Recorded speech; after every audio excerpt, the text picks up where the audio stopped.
Con esta presentación vamos a aprender sobre el proceso de independencia del Virreinato de la Nueva Granada, teniendo muy en cuenta los antecedentes y sus consecuencias. El Virreinato de la Nueva Granada pertenecía a la corona española. Este fue fundado en 1717 y estaba compuesto por la Real Audiencia de Santa Fe, la Capitanía de Quito, las provincias de Venezuela y la Capitanía General de Venezuela. Todo este territorio era conocido como Virreinato de la Nueva Granada.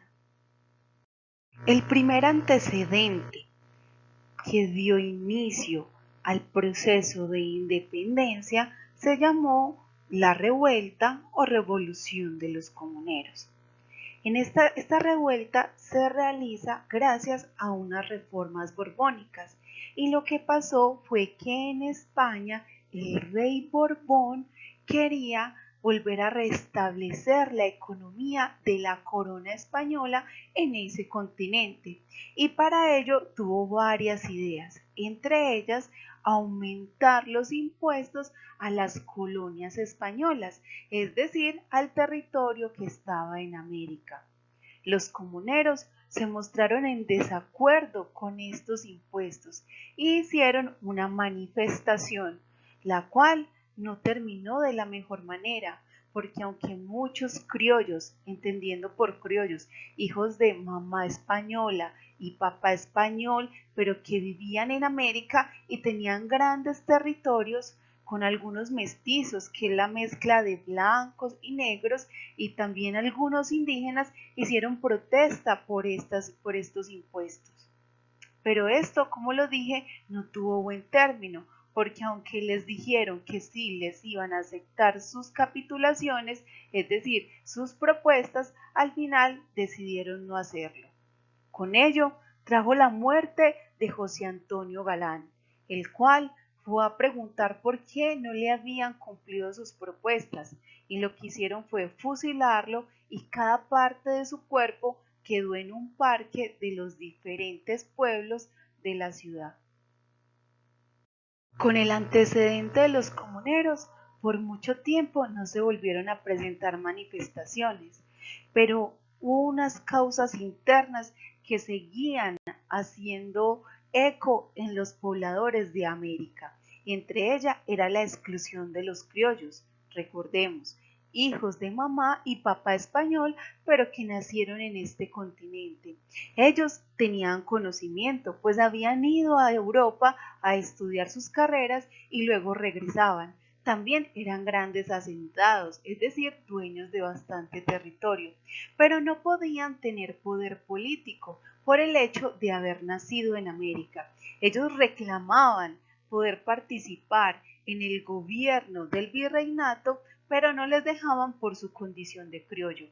La otra causa fue la económica, y es los altos impuestos y la cantidad de impuestos que cada vez ponía la corona española a las personas del territorio de América. Lo que conllevaba también a un monopolio comercial, porque solamente las personas designadas por el virrey eran las que tenían el poder para hacer los intercambios de comida, tabaco y los diferentes productos que se elaboraban en la región. Dentro de las causas externas que motivaron la independencia de lo que ahora es Colombia, encontramos tres referentes. El primero fue la Ilustración. Con él, las ideas de igualdad, libertad y fraternidad.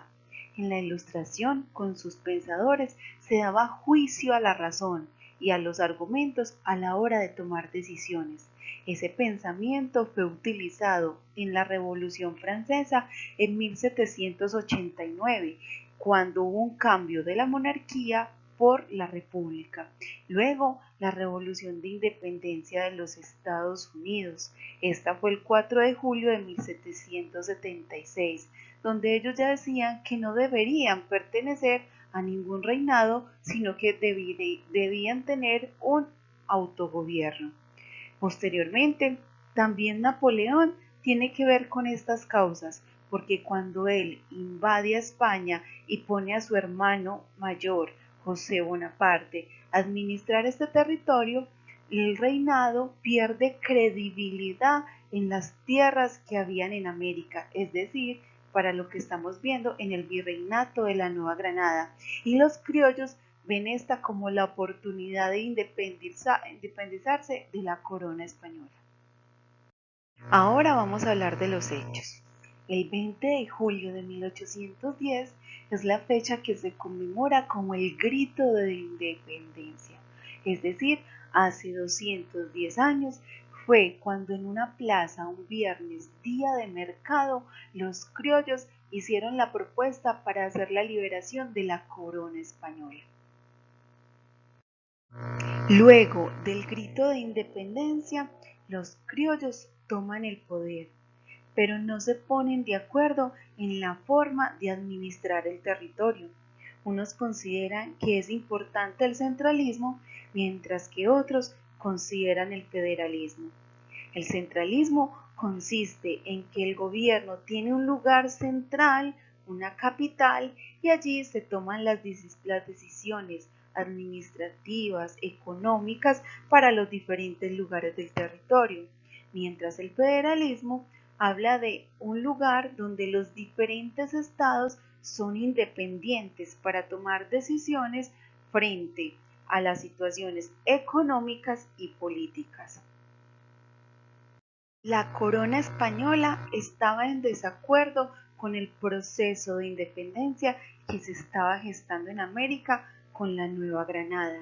Es por eso que manda al general Pablo Morillo para que haga la reconquista española, es decir, trajo todo su ejército y empezó a batallar y a tomarse nuevamente el territorio.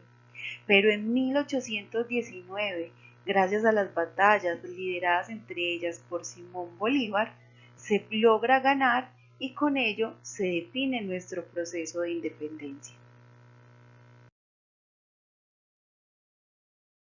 Hace mucho tiempo, cuando el mundo todavía era plano, hubo un marinero que dijo haber encontrado un atajo para llegar a la India. Se llamaba Cristóbal Colón. Pues sí, señor, que el cuento le sonó a los reyes de España y después de 2 meses larguitos llegó, pero a las Islas Bahamas. Hay que decir que ya se habían hecho viajes parecidos, pero con este se inauguró oficialmente el descubrimiento y la conquista de América. Y ahí empezó el desfile de barcos. Unos llegaban a La Guajira, otros a Urabá y otros no llegaban. Pasaron 18 años de ires y venires y después de muchos tires y aflojes se fundó el primer pueblo de Colombia. A partir de ahí los españoles se pusieron a fundar en busca del tesoro del Dorado, empezaron con Santa Marta y Cartagena y luego fueron abriéndose paso selva adentro poniendo nombres a diestra y siniestra. En esas pasaron 260 años. Durante ese tiempo los españoles trajeron y esclavizaron miles de africanos para sacar todo el oro y la plata que pudieron. Establecieron aquí sus normas, su religión, su modelo de ciudades, sus costumbres y su lengua. Y es que ser español en América era un sueño. Pero como ellos no eran los únicos acá del encuentro entre españoles, indígenas y negros, comenzaron a surgir mestizos, mulatos, zambos y además estaban los criollos, que eran hijos de españoles nacidos en América. El nuevo mundo exigía una nueva política. Hubo nombramientos y se establecieron gobernaciones y virreinatos, desde donde se administraba con el visto bueno del rey de España todo lo que pasaba en América. Y fue desde España que quisieron subirle los impuestos a todo. Pero claro, la gente se molestó en América. Una de esas personas fue una santanderiana que vivía del negocio del tabaco y sabía leer. Se llamaba Manuela Beltrán. Cuando vio lo que pasaba, se le saltó la piedra y delante de todo el mundo leyó y rompió el edicto donde se ordenaba el aumento de los impuestos. Al verla, la gente se enardeció. Hubo revueltas, ruptura de símbolos y se liberaron esclavos. Pero lo más importante, se reunió un ejército como de 20,000 hombres emberracados, los comuneros. Pues le tocó al arzobispo y futuro virrey Antonio Caballero y Góngora salir a negociar con ellos, y a punta de palabra los convenció de calmarse y negociar. Pero como a las palabras se las lleva el viento, no alcanzó a pasar un año, cuando los jefes comuneros, encabezados por José Antonio Galán, fueron ejecutados en la Plaza Mayor de Santa Fe. Como verán, las cosas no iban muy bien para los criollos. Mientras tanto, en Europa, las ideas de la crítica, la razón y la experiencia comenzaban a ganar fuerza. A ese giro histórico y filosófico se le llamó Ilustración, y hubo una gente muy estudiosa que ayudó a difundir estas ideas entre los criollos de América. Pero las ideas no era lo único que se movía. Militarmente, Napoleón Bonaparte quiso ser el dueño de Europa y para lograrlo invadió España, depuso a Carlos IV y luego encarceló a su hijo, Fernando VII. Y en su reemplazo puso a José I, más conocido como Pepe Botellas. Y claro, los españoles se levantaron en contra del nuevo gobierno y se organizaron para representar a su rey prisionero. Fue en este contexto que los criollos aprovecharon para reclamar sus derechos. Llegó entonces el 20 de julio de 1810. Los criollos sabían que un delegado de la Junta Gubernativa de Sevilla, que se llamaba Antonio Villavicencio, venía del virreinato de Quito a Santa Fe a pedirles que aceptaran la autoridad de la Junta Española. Y nada de aceptar, lo que ellos querían era montar una junta propia. Era viernes, día de mercado en Santa Fe. La plaza estaba llena de gente. A las 11:30 de la mañana, un grupo de criollos liderados por Antonio Morales y su padre Francisco fueron a la tienda de don José González Llorente a pedirle prestado un florero para decorar la mesa de un banquete en el que atenderían a Villavicencio. Se dice que Llorente, bien grosero, no se los prestó por criollos, pero también se dice que la escena fue un montaje para alebrestar al pueblo, que estaba hasta el cuello con los impuestos y solo necesitaba una excusa, aunque fuera un florero. Y se armó el despelote. José Acevedo y Gómez se declaró a sí mismo tribuno del pueblo. Se convocó un cabildo abierto y se constituyó la Junta Suprema del nuevo Reino de Granada, por medio del Acta de Independencia firmada a las 6 de la tarde del 20 de julio de 1810. ¿Y a don Llorente qué le pasó? Hubo que meterlo a la cárcel ya que la gente lo quería linchar. También se despojó del poder al virrey Amari Borbón, quien terminó preso en la Popa durante 2 meses, hasta que lo devolvieron a España. Al ver esto, muchos españoles quisieron volver a su tierra, pero ahí no acabó la cosa. A partir de ese día hubo 9 años de enfrentamientos que terminaron el 7 de agosto de 1819 en la Batalla de Boyacá, donde los criollos afirmaron por fin su independencia.